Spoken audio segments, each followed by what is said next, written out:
beautiful, beautiful building, and I wish that all government facilities in the Philippines would be like this. You know, this is a dream. Amazing. I guess, you know, Tony, who I'll introduce later, and I have been on the road, and we started doing this 5 years ago?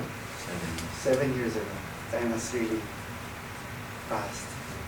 At that time, we can see that age has caught up with us. We used to be able to go from city to city, state to state, one day at a time. And midway through the week, I guess after having done our bit in the greater Washington, D.C. area, Florida, Texas, we're in LA yesterday, and we're now here in Northern California, and tomorrow we'll be in Chicago. It has really been quite exhausting, and we're learning what it means to really pace ourselves. But there's nothing that strengthens us more and inspires us more than meeting people like yourselves. And I'm sure that individually and as a group, you have your own wonderful journeys that you've been able to travel. And I always appreciate meeting people like you, because you represent, for me, success. People who came to this country, or your parents may have come to this country, or you've been several generations in this country, but you work for who you are. And you work in a society that is trying its best to be fair, to be just, to be egalitarian in a meritocracy. And I live now in Washington, D.C., and with 4 pretty much grown-up children, so we're empty nesters. And my wife is a practicing doctor now, and we're both doing our share for Gawad Kalinga, that we have found to be a wonderful expression of giving back to the Philippines. In the course of our travels, from 7 years ago to now, we've seen the evolution of a movement that's gone beyond what was then given birth by a Catholic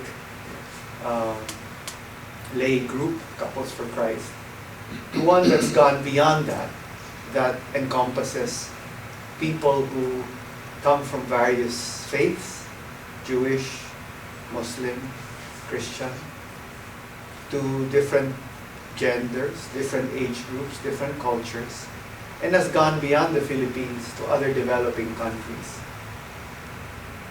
What sets Gawad Kalinga apart from many of the, or most of the humanitarian initiatives is the fact that there is a recognition that there are certain core values that relate to the goodness of the individual, and that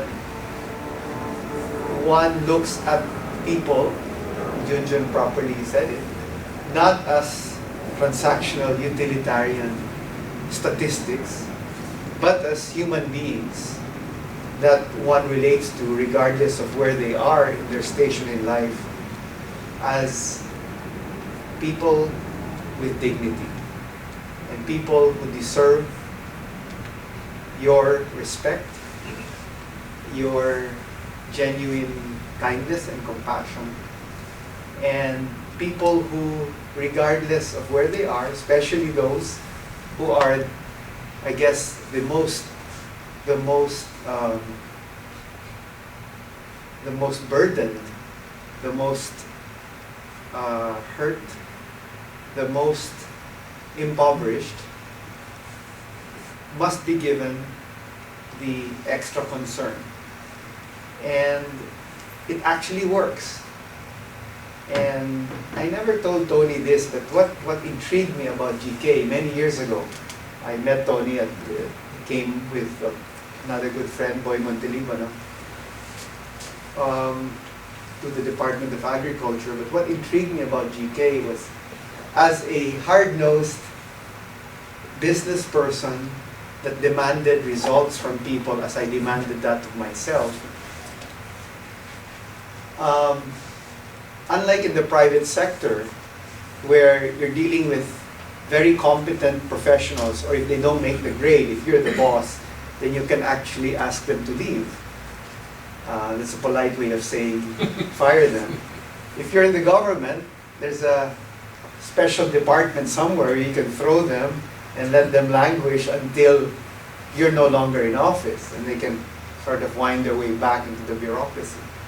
But when you're dealing with the poor, the challenge here is that no matter how competent you are as a person, in terms of human and what we understand or take to mean to be competence from a technical side, you will not have made your statement until that person or that group of people have taken the initiative to help themselves. And that can take a very long time, depending on the depth of their wounds. So it was that's what intrigued me about GK. And also, very recently, I visited my son in Mexico. He's teaching as a guidance counselor in an all-boys school in a very progressive city called Monterrey, Nuevo Leon, which is the industrial center. And I was just amazed. We talk about the vertical nature of Philippine society. Going into Mexico and seeing from the very wealthy family of Carlos Slim to down to the very poor people who live in the barrios, and meeting all of these families, it was an amazing experience, because I realized, aside from the faith that Spain brought, they also brought a structure of colonization that made sure that it was very difficult for people to be upwardly mobile. But what, again, when I went around and saw the dynamics there, confirming what we're doing with GK in the Philippines, at least here in the Philippines, we are getting the people who wield the power, who have the resources, to actually begin to say we are not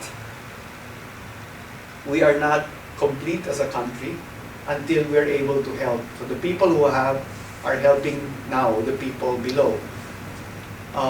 Not to the extent that we'd like to see, but to the extent that at least the doors are being opened. And that is sorely. I say it because when I look at Mexico and I talk to the wealthy people, they say, you know, we are rich, but we are not free. And it's so obvious. And I keep telling them, don't you do initiatives to be genuine in helping the people who have so little in your country. And I do recall when I was looking at the statistics and seeing that as a nation, Mexico probably has a per capita income that is at least 3 up to 5 times bigger than the Philippines. But still, the brokenness of the people is very much evident. And so I think that experience, and now looking at Gawad Kalinga and meeting hundreds and hundreds of Americans, not just of Filipino descent, but Caucasian Americans of various faiths, of people from different countries, Eastern Europe, South America, who are now approaching us and asking us to help them set up their own Gawad Kalinga model in their respective countries. We must be up to something good. Okay? And when we look even further, it's funny because last Saturday when Tony and I, we attended a discussion with people there were some people from the State Department. And, you know, these people are, there was one from state, but there are a couple from the House, Yes. Appropriations and Foreign Relations Committees. And they said they're beginning to finally question the efficacy of the US aid programs around the world. You see, from the very beginning, when I was involved with GK and working in the difficult, problematic, but small parts of the Philippines, i.e. Sulu, Tawi-Tawi, Basilan, I used to always ask our US, whether military or ambassador, I said, why can't you help GK when, you know, your money, the US taxpayers' money, can go a longer way in a permanent solution to these poor challenges. But it's just now, after so long, that they're beginning to realize that maybe what we said 7 years ago is the way they should go, because things are, to a major extent, not effective in putting forward, I guess, US foreign policy. So, with that as a backgrounder for GK, and having had the blessing of meeting many people like yourselves these last 7 years in this country, and appreciating how you have made something out of your lives, materially or otherwise, I have seen GK achieve 3 things for Filipino Americans. Number 1, it has helped to heal the conflicting associations, Filipino associations in various cities, because they've come together now and are building their own communities back in the Philippines. GK villages or the GK communities in the Philippines, without, you know, having to get involved in the petty squabbles that tend to break Filipino associations apart. Second is it has allowed families, especially the 3rd generation, the young Filipino American that says they're American first, but they're also curious about the cultural background of their parents, to connect with what is Filipino and what's beautiful about the Philippines. And in the process, it has brought families closer together. It has given problematic sons and daughters a new perspective of what it means and what blessings they have here. And more often than not, it has allowed the families to take on a common purpose that has improved family relations. And number 3, it has also allowed the individuals here who live in a very individualistic and lonely society to find themselves among kindred spirits doing things together. That is different from just the run-of-the-mill, you know, what do I do from 8 to 5? And actually, it was through GK that I found that many of the young people allowed me to open a new mission for myself here, which was to start, call it Young Leaders Forums in Washington, in New York, in Chicago, and in Houston. And hopefully in more places now that people are volunteering to help me, where we go through a mentorship exercise, a life coaching exercise for these young people who have talent, who need to be grounded with a certain compass.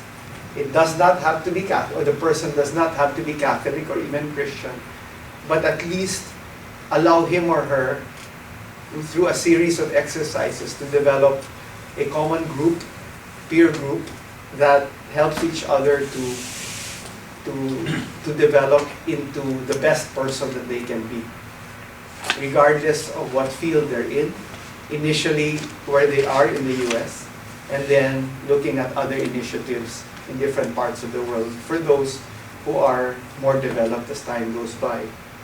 In the process, I've found and met, and I'm very hopeful, you know, I think Buddy, yeah, mentioned to me, you know, are you hopeful about these elections? I think I've become more American over time, in the sense that I'm always optimistic about the future.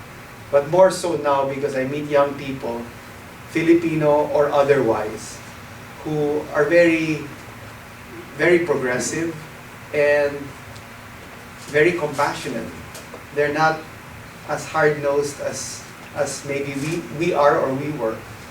And when you're meeting these people and they're interested in looking at the world as a place where they can make each person that they meet every day someone whose lives they want to change in a positive way, then you know that we're on the right track. And since most of us in the audience, and except for a few of you, are over 50, maybe it's time to step back and say, okay, in regard to my journey today, here in this wonderful room, where am I? Where am I in terms of finding my place, my highest calling, whatever that is? Gawad Kalinga, for me, has allowed me to gone beyond, as I said, transactional utilitarian relationships to one of a deeper friendship. And that's what I sought to have when I joined this family of GK advocates. And I put all the titles aside. I put all the resources at my disposal aside. And I really want to understand and appreciate who that person is that's in you, regardless, again, of where you are in your station in life. I now would like to